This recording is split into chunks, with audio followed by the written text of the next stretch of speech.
اگر زمانے کی جگہ جب کبھی انسان کے پیروں میں گیند یا اس سے ملتی جلتی کوئی بھی چیز آئی تو پیروں کی ٹھوکر سے گیند یا گیند نما چیزوں کو ایک جگہ سے دوسری جگہ پھینکنا زمانہ قدیم سے حضرت انسان کا پسندیدہ ترین مشغلہ رہا ہے۔ یہی وجہ ہے کہ مجھ سے ملتے جلتے کھیل قدیم مصری، یونانی اور رومن تہذیبوں میں کھیلے جانے کے اشارے بھی ملے۔ اس حوالے سے یونان کے شہر ایتھنز کے ایک عجائب گھر میں موجود ایک برتن میں ایک یونانی لیجنڈ میراڈونا کو مجھے یعنی فٹ بال کو اپنے رانوں پر رکھے دکھایا گیا ہے۔ اس سے پہلے امریکہ میں بھی مقامی آبادی ہزاروں سال پہلے مجھ سے ملتا جلتا ایک کھیل کھیلا کرتی تھی۔ ناظرین، فٹ بال یا سوکر جیسا کہ آج کل مجھے پکارا جاتا ہے ہمیشہ سے میرا نام نہیں۔ مجھ سے ملتے جلتے کھیل کا سب سے پہلا تذکرہ چین میں ملتا ہے۔ اس وقت اس کھیل کو تسوچو کہا جاتا تھا اور ہان سلطنت کے عہد میں یعنی تقریباً 300 قبل مسیح اس کھیل کو شاہی فوج کے سپاہی کھیلا کرتے تھے۔ اس کھیل میں میدان کے بیچ میں نصب 2 کھمبوں کے درمیان ایک جال باندھا جاتا تھا اور دونوں ٹیموں کے کھلاڑی مخالف سمتوں سے گیند کو اس جال سے گزارنے کی کوشش کرتے تھے۔ اسی طرح 1000 قبل مسیح جاپان میں بھی مجھ سے ملتا جلتا ایک کھیل کھیلا جاتا تھا جس میں 12 کھلاڑیوں پر مشتمل 2 ٹیمیں ایک دوسرے سے مقابلہ کرتی تھی اور اس کھیل کو کیماری کے نام سے جانا جاتا تھا۔ اس کھیل میں کھلاڑی ایک نسبتاً محدود جگہ پر کھڑے رہ کر پیروں کی مدد سے بنا زمین پر لگائے بال کو ایک دوسرے کو پاس کرتے تھے اور آج بھی یہ کھیل جاپان کے مخصوص علاقوں میں کھیلا جاتا ہے۔ یونان میں مجھ سے ملتے جلتے ایک کھیل کا نام ایپسکیروستھا بھی تھا جس میں ایک میدان کے دونوں جانب لکیروں کے علاوہ بیچ میں ایک لکیر بھی ہوتی تھی۔ دونوں ٹیموں کے کھلاڑیوں کی تعداد یکساں ہوتی تھی اور مخالف ٹیم کے سروں کے اوپر سے گیند کو ان کی جانب والی لکیر کے پیچھے پھینکنے کے بعد حریف ٹیم کو لکیر کے پیچھے رکھنے کی کوشش کی جاتی تھی۔ چند حوالے اس بات کی طرف اشارہ کرتے ہیں کہ 50 قبل مسیح میں چین کے تیسوچو اور جاپان کے کیماری کھیلوں کے درمیان تاریخ کا پہلا فٹ بال میچ کھیلا گیا۔ 600 سے 1600 سن عیسوی کے دوران میکسیکو اور وسطی امریکہ میں ربر کی دریافت کے بعد وہاں رہنے والوں نے مجھ سے ملتا جلتا ایک کھیل کھیلنا شروع کیا جس میں ایک لمبی سی جگہ پر دونوں جانب دیوار میں نصب پتھر یا لکڑی کے رنگ کے درمیان سے گیند کو گزارنا ہوتا تھا۔ ناظرین، اگر آج میں دنیا کا سب سے مشہور ترین کھیل تسلیم کیا جاتا ہوں تو اس حوالے سے سب سے اہم نام انگلینڈ کا ہے، جہاں میری آمد ایک مشہور زمانہ واقعے کے بعد ہوئی جس میں ڈنمارک کے ایک شہزادے کا سر قلم کرنے کے بعد فوج نے اسے اپنی ٹھوکروں سے ایک دوسرے کی جانب اچھالا تھا۔ بس پھر کیا تھا جناب، انگلینڈ کے باسیوں کو ایک نیا کھیل مل گیا۔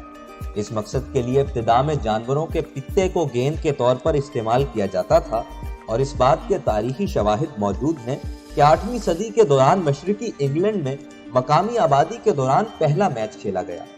اسی عرصے میں کینیڈا اور الاسکا میں بسنے والے اسکیموز نے بھی گھاس پھوس اور اسی قسم کی دوسری چیزوں سے گیند کو بھر کر برف پر اکساکٹک نامی کھیل کھیلنا شروع کیا۔ اس کھیل میں 2 گروہوں کے درمیان فاصلہ بعض اوقات میلوں کا ہوتا تھا اور پورے کے پورے گاؤں ایک دوسرے کے خلاف ہونے والے مقابلے میں حصہ لیا کرتے تھے۔ ناظرین، 1848 میں انگلینڈ کی کیمبرج یونیورسٹی میں مجھے کھیلنے کے قوانین پر نظر ثانی کی گئی اور انہیں کیمبرج رولز کے نام سے جانا جاتا ہے۔ انگلینڈ کے تمام اسکولوں، کالجوں اور یونیورسٹیوں نے ان نظر ثانی شدہ قواعد و ضوابط کے مطابق اس کھیل کو کھیلنے پر اتفاق کیا۔ تعلیمی اداروں میں مجھے رائج کرنے کے حوالے سے کردار کا ذکر نہ کرنا واقعی زیادتی ہوگی۔ 17ویں صدی کے یہ کردار یا شخصیت تھے رچرڈ ملکاسٹر، جو کہ لندن کے 2 مشہور اسکولوں مرچنٹ ٹیلرز اور سینٹ پال کے سربراہ تھے۔ وہ پہلے شخص تھے جنہوں نے اس کھیل کو طالب علموں کے اندر سپورٹس مین اسپرٹ جگانے، ان کی صحت بہتر بنانے، ٹیم ورک کا جذبہ پیدا کرنے اور دیگر حوالوں سے مفید جانا اور اس کو باقاعدہ غیر نصابی سرگرمیوں کا حصہ بنا دیا۔ 19ویں صدی میں میری بڑھتی ہوئی مقبولیت کے دور میں مجھے کھیلنے کے طریقوں اور ضابطوں کے حوالے سے مختلف اسکولوں اور کالجوں کے درمیان اختلافات سامنے آنے لگے۔ یاد رہے کہ اس زمانے میں زیادہ تر تعلیمی ادارے کھیلنے کے لیے آنا شروع ہو گئے تھے اور دستیاب میدانوں کی مناسبت سے مجھے کھیلنے کے لیے قوانین بنائے جاتے تھے۔ مثال کے طور پر Charterhouse, Westminster, Eton اور بارود جیسے اسکول مجھے کھیلنے کے لیے ایسے رولز پر عمل کرتے تھے جس میں جسمانی طاقت اور ہاتھوں کے استعمال کی بجائے پیروں سے ڈربلنگ کرنے اور گیند کو کک مار کر آگے پہنچانے کی حوصلہ افزائی ہوتی تھی۔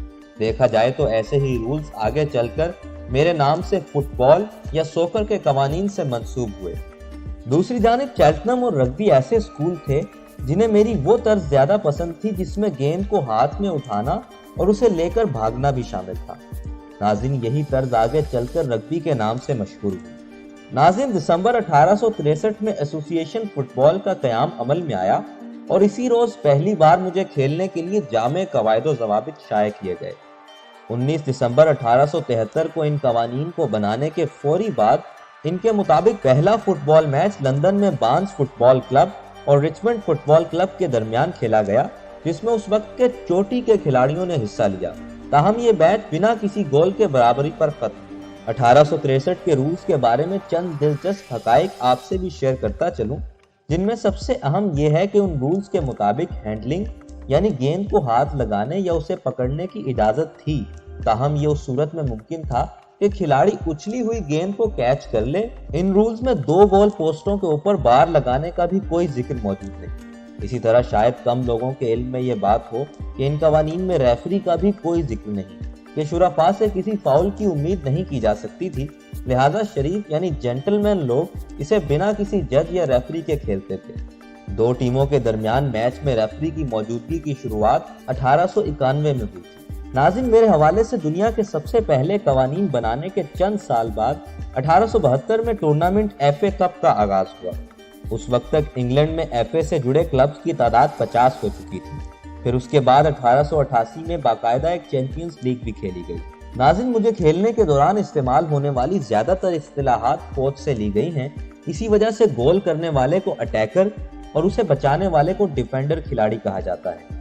اسی طرح بیک لائن، ونگر اور اٹیکر کی اصطلاحات ہیں۔ ناظرین، ایک اور دلچسپ بات یہ ہے کہ پہلے کارنر مارتے وقت یہ بات ضروری نہیں تھی کہ کھلاڑی کونے سے گیند کو کک مارے، بلکہ بہت سے ایسے واقعات بھی ہوئے جن میں کھلاڑیوں نے کارنر سپاٹ سے گیند کو ڈربل کرتے ہوئے گول کے قریب پہنچ کر ایسی جگہ سے گیند پر کک لگائی کہ گول کرنا ممکن ہو گیا، لیکن 1913 میں قواعد میں ہونے والی تبدیلی کے بعد یہ سلسلہ ختم کر دیا گیا۔ ایک اور دلچسپ بات یہ بھی تھی کہ 1927 سے پہلے تک فری کک کے ذریعے گول کرنا ممکن نہیں تھا، کیونکہ اس وقت کے قانون کے مطابق فری کک سے ماری گئی گیند اگر گول میں چلی بھی جاتی تھی تو اسے گول تسلیم نہیں کیا جاتا تھا۔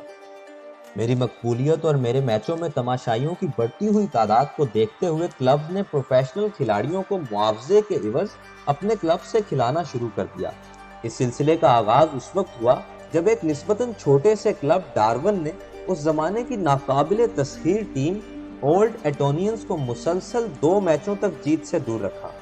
کہا جاتا ہے کہ ڈارون کلب نے اس مقصد کے لیے 2 کھلاڑیوں کو اپنی ٹیم میں کھلایا تھا جن کی مہارت اور تیزی کی وجہ سے ان دونوں میچز میں حریف ٹیم مقابلہ جیتنے میں ناکام رہی۔ ڈارون کلبز کے ان 2 کھلاڑیوں کے نام تھے اسپورٹس جان لو اور فرگس سوٹر، اور یہی دونوں دنیا کے پہلے پروفیشنل فٹ بالر بھی کہلاتے ہیں۔ ان کے بعد کلبز میں پیشہ ورانہ کھلاڑیوں کو کھلانے کے رجحان میں اس حد تک اضافہ ہوا کہ ایف اے کو 1885 میں ہی پروفیشنلزم کو قانونی قرار دینا پڑا۔